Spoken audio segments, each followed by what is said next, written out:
You open the refrigerator door on a Tuesday evening, and you do the small arithmetic without meaning to. The milk that will turn by Friday, the bag of spinach already going dark and slick at the bottom, the half a chicken from the weekend, the strawberries with the first gray fur on them, the leftovers pushed to the back that you are a little afraid to open. You close the door. You make a list. And on Saturday, you drive to the store, and you fill the cart, and you watch the number on the screen climb. $80, $100, $140. And you carry it all inside, and you put it in the same cold humming box, and you already know. You know it before you set the bags down, that by next Tuesday a third of it will be soft, or sour, or carried out to the bin. $100 a week, sometimes more, and not 1 week, every week, forever. And then a winter storm takes the power for 2 days, and the whole box of it spoils at once, and you stand there in the dark throwing away food you just bought. Now I want you to sit with this. There was a time, and it was not so long ago, when a family kept a full year of food with no refrigerator at all. Not a little. Not a few jars set out for show. A whole year. Potatoes and carrots and apples. Eggs and butter and cheese. Meat and cabbage and squash. Enough to carry a large family from one harvest clear through to the next. And not 1 watt of electricity ever touched a bit of it. They did it with a cool dark corner, a few stone crocks, a box of clean sand, and a little knowledge that has been handed down, quiet as a whisper, mother to daughter, for longer than this country has been a country. The whole of it costs pennies, and it has been sitting under our houses and on our shelves the entire time. My name is Sadie Lapp. I am Amish, and I have kept a pantry in Lancaster County, Pennsylvania, for more than 30 years. My mother taught me this, and her mother taught her, and my grandmother kept a crock of eggs down on the low shelf by the cellar stairs until the day she passed, 91 years old, and not once in her long life did she own a refrigerator. I learned to walk down those cellar steps with a candle before I was tall enough to reach the top shelf. And the smell of that cellar, the cool earth and the apples and the dust on the jar lids, is the smell of plenty to me to this day. Today I am going to tell you plainly how a family keeps a year of food with no refrigerator. I am going to tell you what makes it work, which foods keep this way and which ones do not, the honest mistakes that will spoil a whole batch if you let them, a few words of safety I will not skip because I am a mother and a grandmother, and I will not skip them, and why a whole industry built on a cold humming box and a weekly trip to fill it will never once teach you what my grandmother knew before she could write her own name. Before I go further, for the folks who want all of this, every method I keep in my own pantry and the ones I will not get to today, all in one place. I have put it together in a book called The Amish Pantry at my website, sadielapp.com.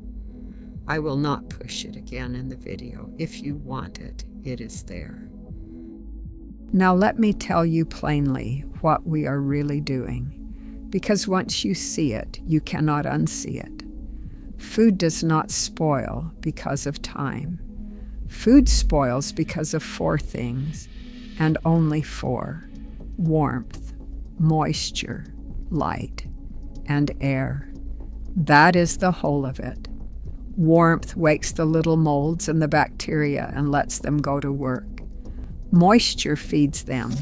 Light breaks the food down from the inside, the way the sun fades a curtain, and moving air carries the spoiling along and dries out the very things you hope to keep.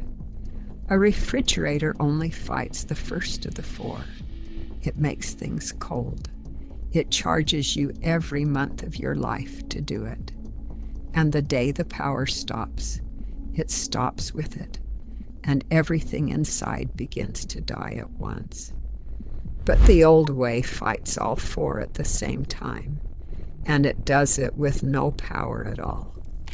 A root cellar, or even a cool corner of a plain basement, holds a steady cold near 40 degrees the whole year round, because the earth down there is cold and steady and does not care what the weather does up above. It is dark the way a cellar is dark. You keep it damp where the roots want damp, and bone dry where the grain in the jars want dry. And you store each food the way that food wants to be stored, letting it touch the right amount of air and no more than that. Cool, dark, dry, and still. That is the whole marvel of it. The ground does for free the work the electric meter has been charging you for your whole life. Think of it like this. A carrot pulled in October is not dead. It is sleeping. Down in that cold, dark sand, it goes on thinking it is still in the ground, and so it waits, firm and sweet, for you to come and get it. All you have done is build it a place to keep sleeping. That is not magic. That is just giving a thing what it wants. Now let me tell you what keeps this way, because the list is longer than you would believe, and every word of it is real. It keeps potatoes in a box in the dark, firm, clear until spring. It keeps carrots and beets and turnips and parsnips layered in damp sand so they believe they are still in the garden. It keeps apples, each one not touching the next, wrapped alone in a sheet of paper, sweet and crisp for months. It keeps cabbages pulled with the roots still on and hung upside down in the cool, or shredded down into sauerkraut in a crock where they will keep a full year and feed you better than they ever did fresh. It keeps onions and garlic braided and hung where it is dry and a little warmer. It keeps winter squash and pumpkins up high on a board, hard and good past the new year. It keeps eggs, fresh and unwashed, down in water glass 9 months and more. An egg in February that fries up like a morning in June. It keeps butter packed under salt in a cold crock. It keeps cheese waxed and patient on a shelf. It keeps meat sealed down under its own lard, the way every farm in this country kept its pork before a freezer was ever heard of. And it keeps the whole green summer, the beans and the tomatoes and the corn and the peaches, sealed in glass jars on a dry shelf, 2 years and longer.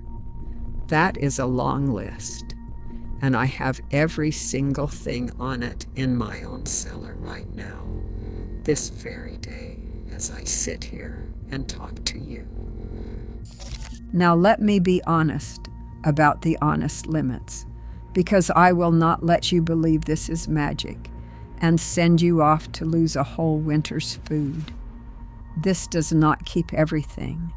The soft summer fruit, the ripe peach, the handful of berries will not last long in a cellar, and those you must can or dry instead. Fresh milk will not keep this way, only what your hands make from it, the butter and the cheese. A good potato set next to a bad one will rot, and one bad one left in the box will take the whole box with it, so you must look them over now and again. And warmth is always the enemy. A cellar that creeps up above 50 degrees in a soft winter will sprout your potatoes and go limp on your carrots, and you will simply have to eat them sooner. It is patient work. It is not magic work. But the patience is a small thing, and the reward is a full year of eating. And here are a few honest words of safety, because some of this can truly hurt you if you are careless, and I will say them plainly. When you put food up in jars, your low-acid foods, the green beans and the corn and the meat, you can them only in a pressure canner. Never a water bath. The thing that can grow in a sealed low-acid jar that did not get hot enough is botulism, and it can take a life, and it gives you no smell and no warning at all. Your high-acid foods, the tomatoes with a little lemon added, the pickles, the jams, those a boiling water bath will keep safe.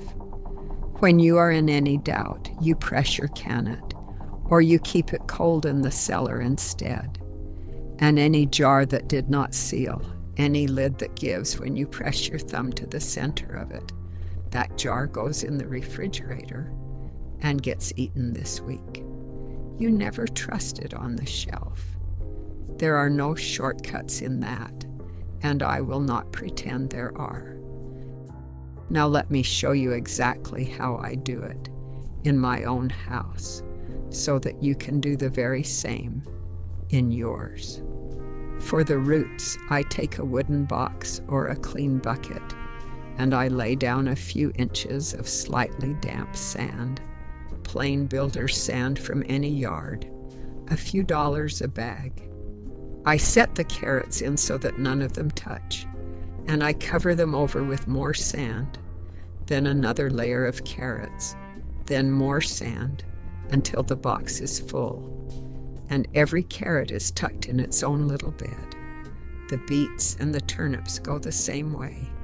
The potatoes I keep separate in their own box, and always in the dark, because light turns a potato green and bitter, and the green is no good for you. If your corner is not dark enough, a thick paper feed bag laid over the box will do it.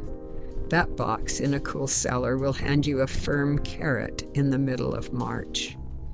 For the EGGS, this is my grandmother's way, and it has never once failed me. You take fresh eggs and you do not wash them, because the hen lays down a natural seal on the shell, and washing scrubs it away. You mix your water glass, which is sodium silicate, and you can still buy it today, 1 part of it into 10 parts of water that you have boiled and let go cool. You lower the clean eggs in, pointed end down, until the water glass covers them over, and you set the crock in the coolest corner you have. 9 months on, you reach in, lift one out, give it a rinse, and it cooks up like it was laid that morning. For the apples, each one is wrapped alone in a square of paper, so that if one goes soft, it cannot touch and spoil its neighbors, and they are laid in a single layer in a box in the cool. For the cabbage into kraut, you shred it fine, you salt it, 3 tablespoons of salt to 5 pounds of cabbage, and you pack it down hard in a crock until its own juice rises up and covers it over. You weight it down so it stays under the brine and away from the air, and in a month you have sauerkraut that will keep the whole winter and carries more goodness in it than the fresh cabbage ever did. For the meat, you cook it through, you pack it down into a clean crock, and you pour the hot rendered lard over the top until every piece is sealed away beneath it, and the air, which is the thing that spoils it, never gets near it again. For the butter, you work it well first to drive the water out of it. You pack it down hard into a cold crock. You smooth the top flat, and you lay a 1/2 inch of strong salt brine over it to seal it away from the air. Kept down in the cold, it will carry for months, and you simply rinse the salt from what you cut for the table. For the onions and the garlic, you let them dry a week or more with the top still on, until the necks go papery, and then you braid them up and hang them where it is dry and a little warmer than the roots like it. A back stairwell, a porch, the edge of an attic, and they will hang there hard and sound past the new year. The winter squash and the pumpkins want that same dry warmth. You wipe each one clean, you leave a little stub of stem on it, and you set them up on a board where the air can move all around them and they never touch. And a good hard squash will sit there sound until February, without one thing more done to it. And the jars, the green beans and the tomatoes and the peaches you put up in the warm days, those go on a dry shelf back out of the light, where your eye can run over them. You eat the oldest ones down first, and you fill the gaps again come summer. That is the rhythm of the whole thing. You are never canning a year of food in one hard weekend. You are putting up a little every week as the garden gives it to you.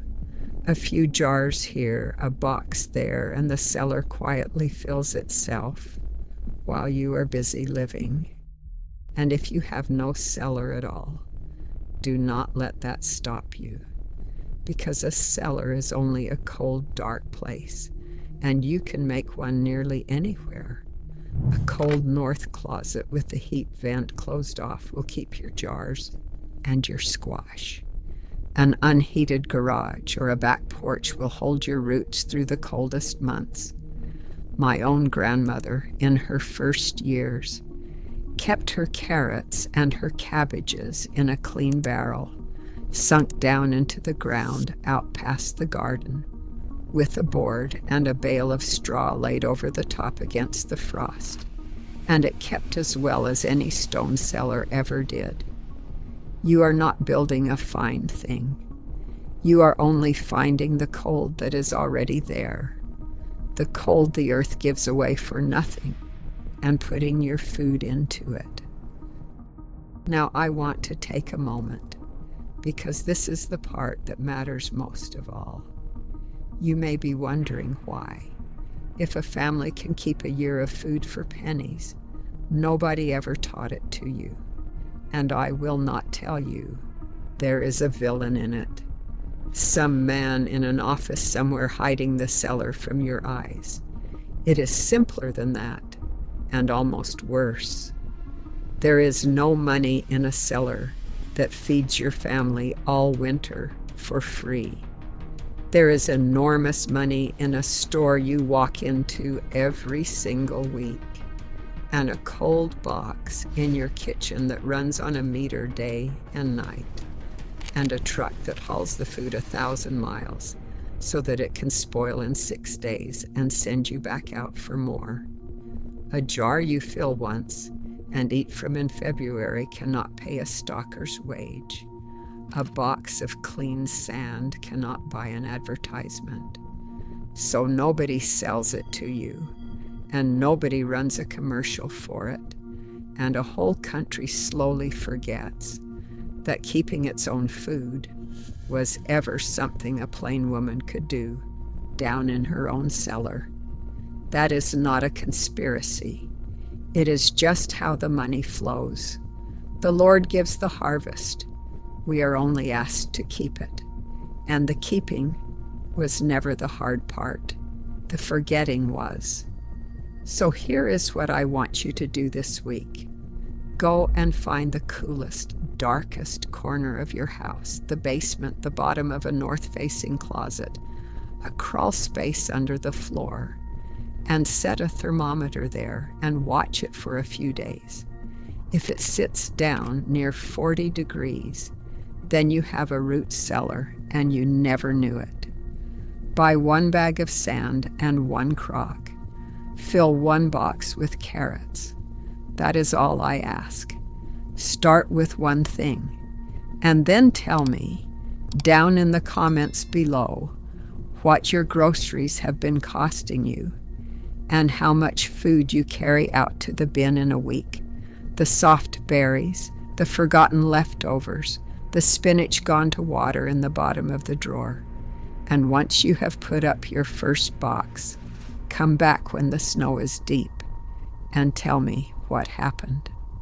The stories you all share teach the new folks far more than I ever could, and I read every last one of them. Next time, since we have spoken of keeping a year of food, I am going to show you how I put up a whole year of eggs from the spring laying in water glass, step by step in a single afternoon. It is the natural next step after today. Until then, find the cool corner, fill one box, keep it dark, and let the old cellar do the work that cold humming box has been charging you for all these years.